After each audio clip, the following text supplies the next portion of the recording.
Alain Michel, bonjour, Boker Tov. Alors, il faut appuyer sur le bouton. Voilà, alors Alain Michel, bonjour, Boker Tov. Bonjour, Boker Tov. Alors, nous vous avons demandé de venir au studio ce matin parce que l'actualité est très brûlante et elle concerne la Shoah sur deux angles. Le premier angle, eh bien, c'est l'affaire de la loi controversée votée par le Parlement polonais. Et la seconde information importante, c'est la disparition de Claude Lanzmann. Nous allons y revenir. Mais tout d'abord, une première question. Que se passe-t-il avec cette loi ? Qu'est-ce qu'il y a dans le document conjoint signé par Benjamin Netanyahu et par le Premier ministre polonais qui suscite tant de colère et de polémique, en particulier du mémorial de Yad Vashem où vous travaillez ?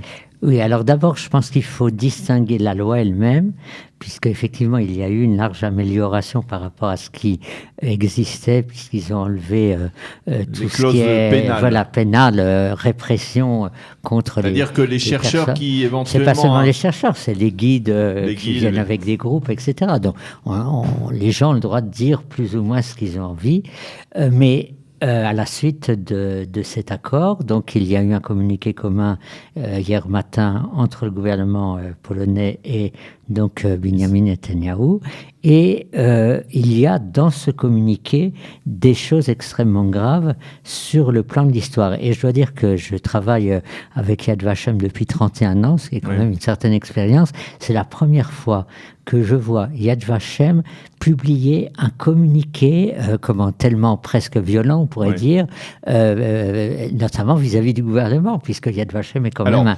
établissement public.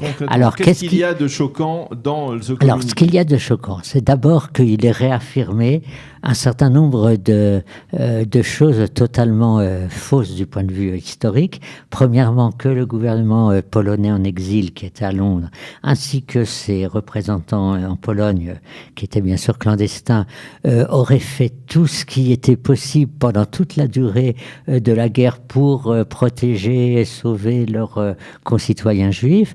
Ce qui est faux si on le présente comme ça. Bien sûr, il y a eu certains points qui ont été faits par le gouvernement polonais en exil, mais c'est des choses en général ponctuelles, qu'ils auraient soutenu de manière globale des organisations de sauvetage des Juifs, alors qu'il y a eu une seule organisation, très importante d'ailleurs, qui est les Zegota, qui avait été organisée par des chrétiens notamment de Polonais, notamment de Varsovie, mais qui ont été soutenus effectivement par le gouvernement polonais, mais c'est le seul cas. De la même façon, chose peut-être encore plus grave, c'est que, bien sûr, il y a un accord sur le fait qu'il ne s'agit pas de camps de concentration, d'extermination polonais. Parce que c'était ça le fond du problème au début. Mais ça, c'était une évidence. Je veux dire, c'est un problème d'expression.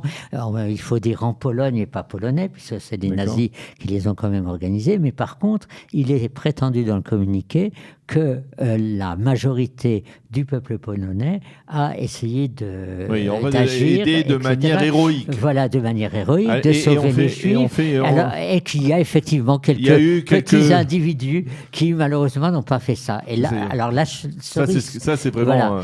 Mais la cerise sur le gâteau, c'est que à un moment, il est marqué que de toute façon, il est bien évident que malheureusement, dans cette période, un certain nombre d'individus ont montré leur face cruelle, sauvage, sans préciser que le gouvernement... sans préciser que les Juifs ne font pas partie de ça. C'est-à-dire qu'on peut parler dans les gens qui ont été cruels, également des Juifs, et d'ailleurs il y a aussi une comparaison tout à fait déplacée entre cette attitude non historique qu'il existe parfois par rapport à la Pologne, et c'est exact, et l'antisémitisme, ça n'a absolument rien à voir. Alors, Benjamin Netanyahu, pour se défendre face à ceux qui le critiquent autour de ce communiqué, dit « Mais j'ai fait ce que je devais faire puisque j'ai pris conseil avec l'historienne en chef du mémorial du Yad Vashem. Il s'agit de la professeure Dina Porat. » Tout à fait. Alors, là aussi, que se passe-t-il au Yad Vashem ? Est-ce que Dina Porat a pris cette initiative de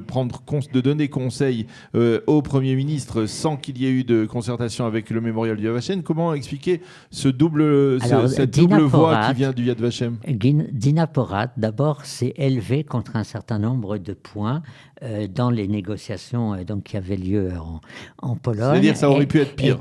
Non. Des points qui sont justement dans le communiqué et contre lesquels elle était absolument révoltée, notamment cette comparaison entre l'antipolanisme et l'antisémitisme et un certain nombre de choses comme ça. Ça, c'est la première chose. En plus, vous voulez dire que Binyamin Netanyahou a pris conseil, mais il n'a pas obligatoirement écouté tous les conseils. Et en plus de ça, apparemment, et ça, je pense, c'est les conseillers de Netanyahou, c'est pas Netanyahou lui-même, ils n'ont pas tout montré à Dina Porat. Il y a des aspects qui sont passés directement dans le communiqué sans qu'elle-même ait été mise au courant. Donc je crois que c'est pas... On essaye de se servir de Dina Porat comme d'une feuille de vigne, mais elle n'est pas une feuille de vigne très sérieuse. Alors, expliquez-nous, qu'est-ce qui se cache derrière tout cela? Quels sont les intérêts? Pourquoi Binyamin Netanyahou a-t-il voulu aller jusqu'au bout d'une telle démarche alors que on s'en souvient, au début de la crise, c'était il y a 6 mois, la voix qui s'exprimait du gouvernement israélien, c'était que en matière de choix, on ne peut pas faire de compromis avec la vérité, on doit aller jusqu'au bout, quitte à même devoir sacrifier des relations commerciales, diplomatiques avec la Pologne. Il faut que la vérité soit dite concernant la Shoah. Ce que je suppose, mais je ne suis pas... Vous n'êtes pas dans le monde politique. C'est ça. Mais ce que je suppose, ça me paraît un peu évident. La Pologne est un élément extrêmement important de soutien à Israël dans le monde européen et notamment dans l'Union européenne. On n'a pas tellement d'amis, il faut bien reconnaître. Et donc, il y a un compromis qu'ils ont cherché à faire entre, d'une part, le fait qu'il y ait une loi qui existe sur la manière dont on raconte l'attitude polonaise pendant la guerre, et d'autre part, le fait que malgré tout, on ne pouvait pas tout laisser passer du point de vue israélien. Et malheureusement, le compromis n'a pas été un bon compromis. Je pense qu'il y a certains points qui auraient pu être exprimés différemment et qui auraient permis que comme ça, il n'y ait pas une histoire telle que celle-là qui se crée. Alors, il faut rappeler le contexte. En Pologne, il y a aujourd'hui un gouvernement, on va dire, conservateur, de la droite nationaliste, de la droite nationaliste, et qui en a assez, on va dire, de porter le fardeau de la Shoah, ou même d'une forme de complicité de la Pologne pendant la Shoah. Qu'est-ce qu'il y a? Est-ce qu'aujourd'hui, finalement, on s'achemine, c'est-à-dire cette position des gouvernements, on parle de la Pologne, mais c'est également le cas en Hongrie. Est-ce que ces gouvernements aujourd'hui s'acharnent à se démarquer, on va dire, de responsabilité dans la Shoah? On a ça également dans d'autres pays. On retrouve ça en Ukraine, on retrouve ça en Biélorussie, on retrouve ça en Lituanie notamment. Il y a une tentative aujourd'hui qui est une tentative d'essayer d'effacer les traces des mauvaises choses qui ont été faites. Or, je pense que la solution, en tout cas pour moi, se trouve dans l'affirmation de 2 choses.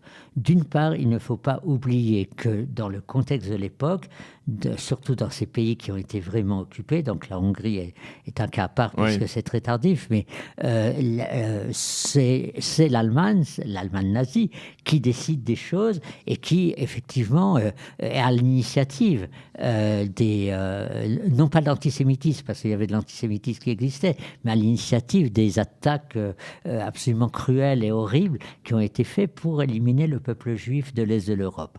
Donc il faut d'un côté affirmer ça, mais de l'autre côté constater que dans des pays comme la Pologne, encore plus en Lituanie ou en Ukraine, il y a une grande partie de la population qui a adhéré à ça, ou alors qui n'a rien fait pour protéger les Juifs. Donc les deux doivent être dits. Mais le problème, c'est de trouver la bonne formule pour ça. Alors est-ce que ce type d'accord et cette volonté, en tout cas, de se démarquer du gouvernement actuel polonais de tout ce qui est lié à la Shoah, peut être source d'une résurgence de l'antisémitisme en Pologne? Est-ce que cet antisémitisme, il existe, et est-ce qu'il a ressurgi, il s'est accentué au cours des dernières années? il y a tout un courant... Sous les gouvernements nationalistes ? Même pas seulement sous les gouvernements nationalistes, ça se sentait en Pologne déjà après la chute du communisme. Il existe toujours en Pologne un certain antisémitisme. Et puis, vous savez, c'est comme dans n'importe quel pays, c'est-à-dire suivant les contextes. Alors, parfois, il prend prétexte de l'actualité pour faire en sorte que les flammes s'élèvent encore plus. Tous les Polonais ne sont pas antisémites. Il y a des gens tout à fait extraordinaires en Pologne, mais il reste une forte base antisémite, encouragée en partie par l'Église. Aujourd'hui, plus par toute l'Église, mais il existe encore parmi une partie de l'Église polonaise aussi un fort antisémitisme. Et ça, c'est des problèmes que ces pays, parce que ça ne concerne pas que la Pologne, on trouve ça également ailleurs, que ces pays n'ont pas réussi à régler depuis l'époque de la Shoah. Alors, je voudrais que nous parlions maintenant avec vous de Claude Lanzmann, qui est décédé hier à l'âge de 92 ans.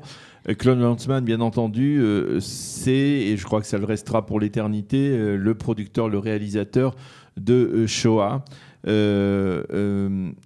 Comment ce film quel a été l'impact de ce film dans le souvenir de la Shoah, dans la transmission justement de l'enseignement de la Shoah ? Alors, je pense que ce qu'a apporté avant tout Claude Lanzmann dans le film Shoah, qui finalement est quelque chose qui a marqué même la muséologie, par exemple, c'est l'idée que c'est extrêmement important que les témoins, que les survivants racontent ce qui s'est passé. C'est-à-dire le trait de génie du film Shoah, c'est vraiment le fait que tout d'un coup, ces témoins, avec énormément de difficultés, et d'ailleurs Lanzmann le racontait, il les a fait souffrir pour les faire parler, mais ces témoins racontaient eux-mêmes directement la Shoah. Et que c'est une manière extrêmement importante de construire la mémoire de la Shoah et même l'histoire de la Shoah. Mais est-ce que c'est la seule manière ? Parce que Claude Lanzmann avait une polémique très, très ferme, un débat très, très dur avec, par exemple, Steven Spielberg et la liste de Schindler qu'il avait très vivement critiqué. Est-ce que c'est la seule manière ? C'est comme cela que l'on doit se souvenir de la Shoah ? Vous savez, je pense que Lanzmann était un génie. Il n'y a pas tellement de génie, on peut le dire parfois de certaines personnes, mais comme beaucoup de génies, et ces génies ont tendance à penser que ce qu'ils pensent, leur manière d'agir, c'est la seule bonne. C'est-à-dire, ils oublient qu'il y a peut-être aussi d'autres aspects. Et donc, Claude Lanzmann a eu quand même quelques défauts. D'abord, si on commence par le film lui-même, qui est vraiment extraordinaire, qui est un film difficile, très long, mais qui vraiment nous plonge. Mais je pense que la longueur était indispensable parce qu'elle nous fait comprendre à quel point la Shoah était quelque chose de long, presque d'éternel pour les gens qui étaient poursuivis en permanence. Ça aussi, c'est quelque chose qui a été tout à fait important dans ce qu'a amené Lanzmann. Mais dans le film Shoah, il n'y a pas pratiquement, une petite allusion, mais il n'y a pas de récit sur la Shoah par balle. Or, la Shoah par balle, c'est... Parce que ce n'est venu qu'après ? Non, c'est parce qu'il a apparemment, pour plusieurs raisons, notamment par rapport au témoignage, qu'il n'a pas fait le travail qu'a fait depuis le père des Bois en Ukraine, etc. Mais il n'avait pas apparemment le matériel pour faire ça. Il l'a laissé de côté, et ça veut dire que le film Shoah oublie quelque part un tiers des Juifs qui ont été assassinés. Puisqu'il y a au moins 2 millions de Juifs qui ont été assassinés dans ce qu'on appelle de manière générale la Shoah par balle. C'était en 1985. On était encore dans une période avant la chute du rideau de fer. Et peut-être qu'il était plus difficile de parvenir à enquêter ou en tout cas parler. Il se peut, mais en tout cas, c'est un grand manque. Ça, c'est une première chose. La deuxième chose également, c'est que le film Shoah correspond à un certain type, j'allais presque dire, d'approche pédagogique. Mais c'est une approche pédagogique qui ne peut pas correspondre à tout le monde. Parce que tout le monde n'a pas le même niveau, ni de connaissance, ni de patience. Montrer un film extrêmement lent à des élèves qui, par définition, je pense par exemple, si vous prenez des élèves du 93 en France, qui par définition, non seulement n'ont pas tellement envie de voir des choses sur la Shoah, mais en plus sont des gens, même si vous leur montrez qu'un bout, c'est extrêmement lent. Alors on peut faire, moi j'avais fait des montages pour ne présenter qu'une partie, etc. Mais c'est avec un certain type d'élèves ou un certain type de public, on a besoin aussi de montrer des choses qui sont plus reconstituées parce que ça fonctionne aussi. Ça n'apporte pas la même chose, mais le film de Spielberg est aussi un film absolument extraordinaire et pour moi, l'un n'efface pas l'autre. C'est deux voies pour présenter la Shoah et c'est extrêmement important de comprendre qu'il n'y a pas qu'une seule manière de parler de la Shoah. Alors, il y a bien sûr Shoah, mais comme on est en Israël et qu'on est dans Studio Kalita, il y a aussi un film aussi documentaire qui a été aussi salué au moment de sa sortie, c'est Tsahal. Vous en avez entendu parler. C'est aussi parce que Claude Lanzmann était un communiste, on va dire. Il n'était pas un communiste. Il a été communiste au moment de la guerre. Ainsi que c'est assez intéressant parce que dans la presse israélienne, c'est comme ça qu'on détruit. Il était quelqu'un qui était très à gauche, mais qui faisait partie de cette mouvance qui à un moment a été proche, qu'on appelait les compagnons de route du Parti communiste, puisqu'il était avec Sartre, etc., mais qui n'ont jamais versé dans une espèce d'attitude absolument aveugle, notamment Lanzmann, par rapport à ce qui se passait. Alors, il était pro-israélien. Il était très sioniste et pro-israélien, voilà, c'est ça. Pro-sioniste, je ne sais pas si c'est le terme, en tout cas, pro-israélien, pour lui, Israël était quelque part le garant de sa propre existence. Et il a fait une chose très importante, c'est qu'il a transformé Sartre et Beauvoir en amis d'Israël. Ah oui. Ce qui, notamment dans les années 70-80, quand il y avait déjà une espèce de condamnation systématique d'Israël, a joué un rôle important. Maintenant, plus que Tsahal, je pense que le grand film de Lanzmann sur Israël, c'est un film qui s'appelle Pourquoi Israël ? Ah oui. Qui date de 1973. En fait, il est sorti au moment de la guerre de Kippour. Paradoxalement, la sortie est le 4 octobre, le début de la guerre de Kippour est le 6 octobre. Il avait tourné pendant l'année 72-73. J'en ai revu des passages hier soir parce que je voulais me replonger dans le film que j'avais vu à l'époque. D'abord, ça nous donne une nostalgie extraordinaire sur ce pays, puisque ça nous montre comment était Israël il y a 40 ans, donc au moment du 25e anniversaire, mais également c'est un film qui montre cette tentative d'un pays de vouloir être un pays normal et de ne jamais réussir à être un pays normal parce qu'il est un pays juif. Et Lanzmann a très bien compris ce paradoxe-là, et en même temps posant des questions qui étaient des questions importantes à l'époque. Comment est-ce qu'on peut être un policier juif ? Comment est-ce qu'on peut être un soldat juif après la Shoah ? Et d'ailleurs, je pense que c'est toujours, quand je vois les groupes de militaires qui passent à Yad Vashem, c'est toujours une préoccupation pour nous. Donc il était non seulement un grand ami d'Israël, mais qu'il voulait montrer au public à quel point on devait non seulement essayer de juger Israël beaucoup plus objectivement, mais comprendre également que l'objectivité du jugement d'Israël commence par le fait qu'Israël est exceptionnel. Et ce qui est un peu un paradoxe, mais il avait tout à fait compris ça. Eh bien, merci beaucoup Alain Michel de nous avoir éclairé donc sur ces deux, on va dire, dossiers qui se sont par hasard, par coïncidence percutés avec la disparition hier de Claude Lanzmann. Je ne crois pas qu'il aurait été très content de ce communiqué publié hier par le Premier ministre Netanyahou et par le Premier ministre polonais. Je crois que non. Surtout que Lanzmann était quelqu'un qui, lorsqu'il voulait dire les choses, les disait. Il avait un peu un sale caractère. Ouais. Le seul contact direct que j'ai eu avec lui, c'est une fois où je lui ai téléphoné de la part de Yad Vashem parce qu'on voulait lui demander quelque chose et je me suis fait engueuler copieusement. Mais bon, ça fait partie de la personnalité d'un grand homme. Merci beaucoup Alain Michel de nous avoir parlé à la fois de Claude Lanzmann et de cette polémique autour donc de cette loi controversée sur la Shoah, la loi polonaise.